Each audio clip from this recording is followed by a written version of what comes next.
Imagine yourself in Guernica on the morning of April 26, 1937. The sun is warm on your face as you walk through the Monday market. The ancient Basque town is alive with activity. Farmers from the hills are arranging their spring produce on wooden tables. Craftsmen are displaying their work beneath striped awnings. Children are weaving through the crowds playing traditional Basque games.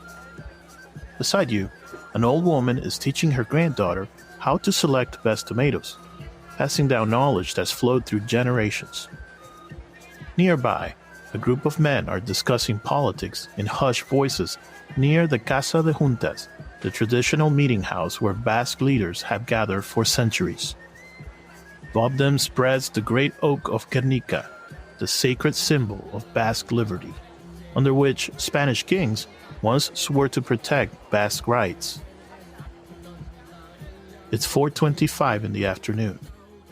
In the market square, a farmer named José Larrañaga checks his watch, thinking about packing it up for the day. His daughter wants him home early. It's her 14th birthday. Near the church, 13-year-old Luis Iriondo is playing marbles with his friends. By the fruit stalls, Maria Oñate is haggling over the price of apples, her 2-year-old son asleep in her arms. 4:29 p.m. Some people are looking up now, shading their eyes against the spring sun. Others have started to move towards the air raid shelters. They've learned from previous alerts. Many stay where they are. After all, Guernica has no military targets. Surely they wouldn't. 4:30 p.m. The first bombs fall. This is part 5 of the Spanish Civil War story, Terror from Above. You know how they say you can't understand someone until you walk a mile in their shoes? Well, I'd argue you can't understand a nation until you've walked through its history. Not just the highlight reel or the sanitized version you find in textbooks. I mean really getting into its DNA. Those defining moments that shaped everything that came after. Those moments where paths were chosen, where decisions were made in palaces and backrooms and city streets that changed the course of millions of lives. I'm your host, Paul, and this is Double Helix, Blueprint of Nations, where we unravel the genetic code of countries through their most transformative moments. Think of it like ancestry testing, but for entire nations. We dig deep into the historical DNA, finding those crucial moments that made countries who they are today.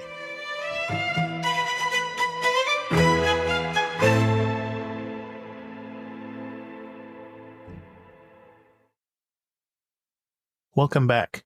If you haven't listened to our previous episodes, I highly encourage you to go back and give them a listen for additional context. In addition, you might hear me pronounce the name of the city in northern Spain called Guernica as Guernica, which is the name in Basque. So just for awareness. We are now into the first 6 to 7 months of the Spanish Civil War, and the nationalists and their allies have unleashed a terrible new weapon onto the world and the Republican-held cities in Spain. Also, before we continue with today's story, if you've been following our journey through Spain's Civil War and you're finding value in these stories, please take a moment to rate and review Double Helix wherever you get your podcast. Your support helps others history enthusiasts discover these important stories, and your feedback helps us create better episodes in the future. Okay. Standing in the modern market square of Guernica, watching children play where bombs once fell, one can't help but think about Luis Iriondo, that 13-year-old marble player who survived the bombing. He was interviewed a few years before he passed away. The hardest part, he says, with his hands shaking slightly as he pours his coffee, wasn't the bombs or the fire. It was the planes hunting us in the streets. They came so low, we could see the pilots' faces. I've always wondered, what did they see when they looked at us? And that question haunts me. What did those pilots see? What were they thinking as they transformed this ancient market town into what one German officer would later call the perfect laboratory for their experiments in terror. But to understand why Guernica became that laboratory, we need to step back a few months. Franco's attempt to take Madrid had stalled. The capital's defiant slogan, "No pasarán," they shall not pass, had proven true, at least for now. His generals were pushing for a new strategy. Picture yourself in Franco's headquarters in February of 1937. Colonel Wolfram von Richthofen, commander of the German Condor Legion, is pointing at a map of northern Spain. The Basque country, he explains, is the Republic's industrial heart. Its factories produce weapons and ammunition. Its ports receive supplies from abroad. Its banks hold much of Spain's gold reserves. Take the north, he tells Franco, and Madrid will fall like a ripe fruit. Franco nods, but his mind is already moving beyond the military calculations. The Basque country represents everything he despises about modern Spain: regional autonomy, distinct cultural identity, progressive politics. His vision of Spain is singular, centralized, traditional. There can be no room for difference. The Northern Campaign begins in March 1937, and let me paint a picture of the forces involved.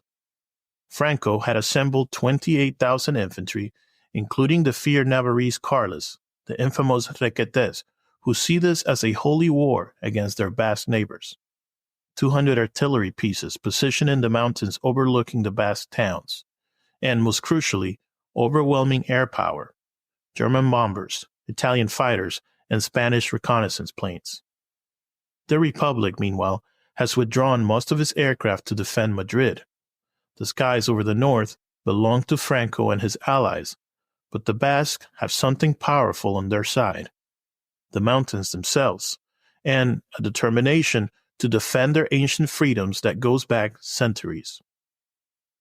In a small village outside Durango, an old Basque shepherd watches German bombers practice their runs. He turns to his grandson and he says, "They forget. These mountains have seen many armies come and go, and we're still here."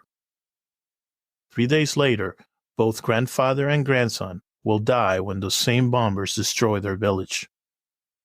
And this is where we need to understand something crucial about the German Condor Legion. This wasn't just a military unit. It was a testing ground for theories that would reshape modern warfare forever. Colonel von Richthofen, cousin of the famous Red Baron, had a particular interest in what he called the psychology of terror.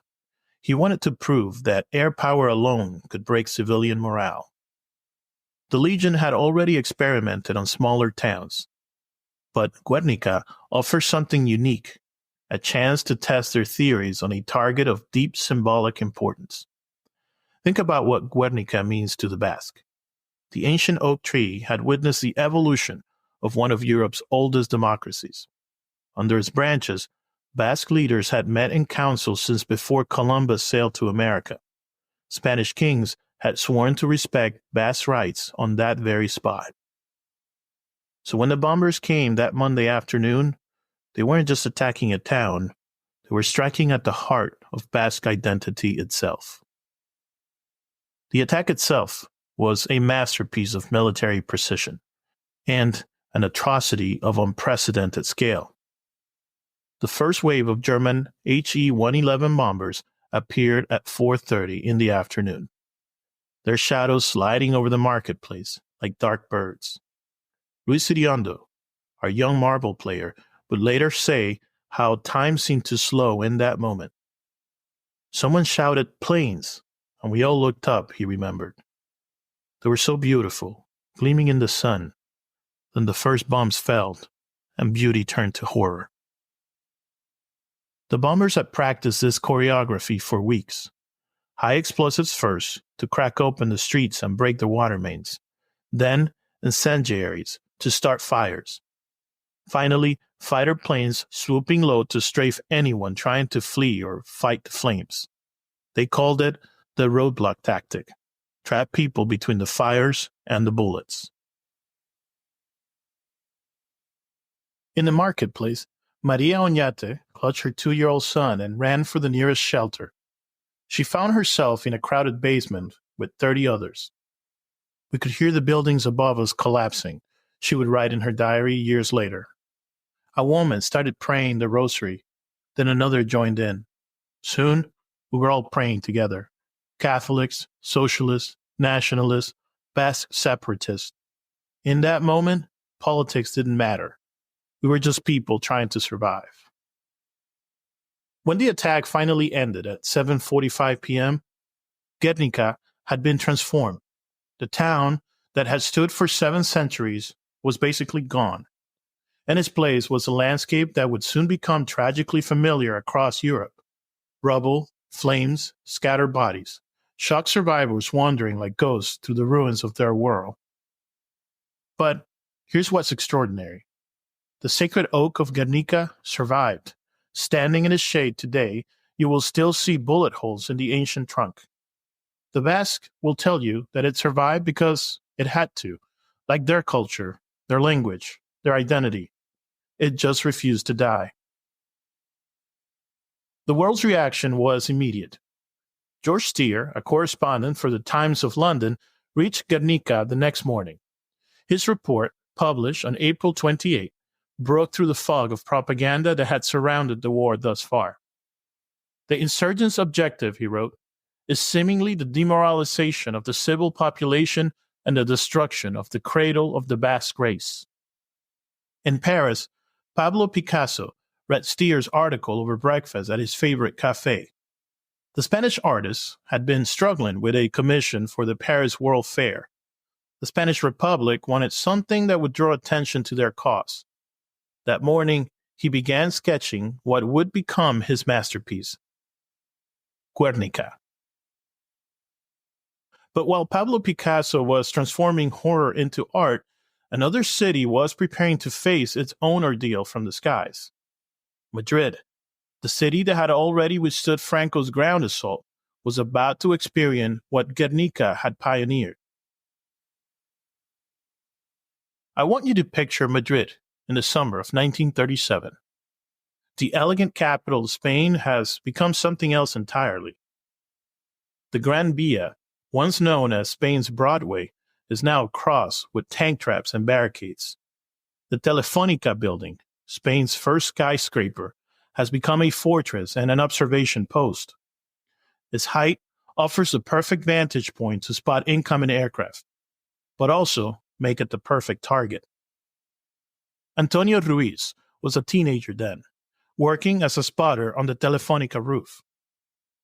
The hardest part wasn't spotting the planes, he says when he was interviewed later in life.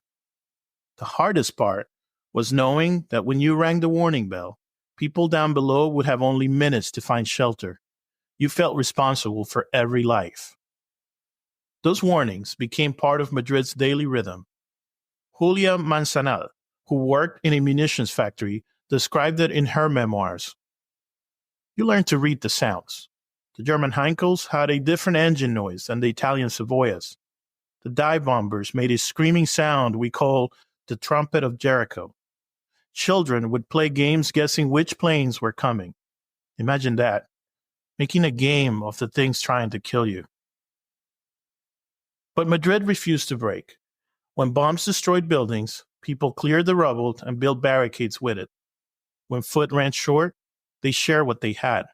A network of underground shelters developed. The metro stations became underground cities, with their own governments, entertainment, and even romance. I met my husband in the Bilbao station shelter, one woman recalled. He was teaching children to read while we waited for the all clear. I thought anyone who could think about education during an air raid must be special. Ernest Hemingway, reporting from Madrid for the North American Newspaper Alliance, captured a scene that perfectly illustrates the city's defiance. He wrote about watching a play at the Teatro de la Zarzuela when the air raid sirens began. The actors paused while the bombs fell nearby, dust sifting down from the ceiling. Not a single person in the audience moved towards the exits. When the all clear sounded, the play simply continued, as if to say, "This is our city. We don't leave our seats for you." The international brigades brought their own perspective to Madrid's resistance. An English volunteer, John Comfort, wrote in his last letter home, "Madrid is the eyes of the world. What happens here will determine what happens everywhere. Every broken window, every child's cry, every old woman's curse at the bombers. It all matters more than we can know." In the working-class district of Vallecas, a schoolteacher kept a detailed diary of daily life under the bombs. She wrote of how her students would do their arithmetic exercises in the metro station during the raids, using sound of explosions to practice counting. Today, she noted, little Miguel said he preferred division to multiplication because the bombing divisions, the ones that came in groups of 3, were less scary than the multiplication squadrons that came in waves of 12. Franco's forces had initially expected Madrid to fall quickly under this aerial assault. Colonel von Richthofen, fresh from his success at Guernica, promised that systematic bombing would break civilian morale within weeks. But something unexpected happened. The more they bombed Madrid, the more its people adapted. Arturo Barea, working as a censor in the Telefonica building, described this transformation in his memoir, The Forging of a Rebel. Madrid learned to live a double life. Above ground, we cleared rubble, fought fires, buried our dead. Below ground, in the metro stations, life went on. People fell in love, children were born, old men played endless games of chess. We created a whole civilization in those tunnels, while another civilization tried to destroy us from above. The physical transformation of the city was remarkable. A visiting journalist in the late 1937 season wrote, "Every brick from every bomb building has been repurposed. They become barricades. They repair other buildings. They fill sandbags. Madrid wastes nothing, not even its own destruction." But the psychological transformation was even more profound. Dolores Ibarruri, we've mentioned her before, La Pasionaria, captured this in a speech to factory workers. "They think that they can break us with bombs. They don't understand that each explosion makes us stronger. Each crater makes our roots go deeper. Madrid is no longer just a city. It is an idea, and you cannot bomb an idea." By early 1938, Franco had to acknowledge that terror bombing alone wouldn't take Madrid. He switched to a strategy of siege, trying to starve the city into submission. Food became more precious than ammunition. In her diary, a housewife named Carmen Martin detailed the everyday struggle. "Today I traded my wedding ring for 2 potatoes and an onion. Miguel doesn't know. The children must eat. We adults can live on with coffee made from roasted barley, but growing children need real food." The siege would continue until the end of the war, but Madrid had already proven something crucial. Civilian populations could withstand systematic bombing. Their spirits could survive even when their buildings did not. A British military observer wrote in his report, "The Spanish Civil War has disproven the theory that air power alone can win wars. Madrid demonstrates that the human spirit, properly motivated, can withstand anything that comes from the sky." What happened in Guernica and Madrid will soon be replicated across Europe. Rotterdam, London, Coventry, Hamburg, Dresden. The list of cities that would face terror from the sky grew longer with each passing year of World War II. But something born in Spain's Civil War would also spread: the knowledge that civilians could resist, adapt, and survive. As you walk through Madrid today, you can still find reminders of those years. There are buildings that wear their scars proudly, refusing to patch over their bullet holes and bomb damage. In the metro stations, there are still arrows pointing to where the air raid shelters were. And if you know where to look, you can find small plaques marking where people died. But perhaps the most powerful reminder isn't physical at all. It's in the Spanish word resistencia, resistance. After Guernica, after Madrid, it came to mean more than just opposing an enemy. It meant maintaining your humanity when others tried to bomb it out of existence. It meant finding hope in the darkest shelters, teaching children in the midst of chaos, playing theater while explosions shook the walls. The legacy lives on, not just in Spain, but wherever people face overwhelming force with nothing but courage and conviction. As one Madrid survivor wrote years later, they had the planes, but we had the one thing they could not bomb: our refusal to be afraid. Next time, on Double Helix, as Madrid endures under siege, the war spreads across Spain. Franco launches new offensives while the Republic struggles with internal divisions. The international dimension deepens as Hitler, Mussolini, and Stalin increase their involvement, and ordinary Spaniards face an increasingly desperate struggle for survival. The international legions make their appearance in earnest throughout Spain. Until then, thank you for listening, and we will see you soon.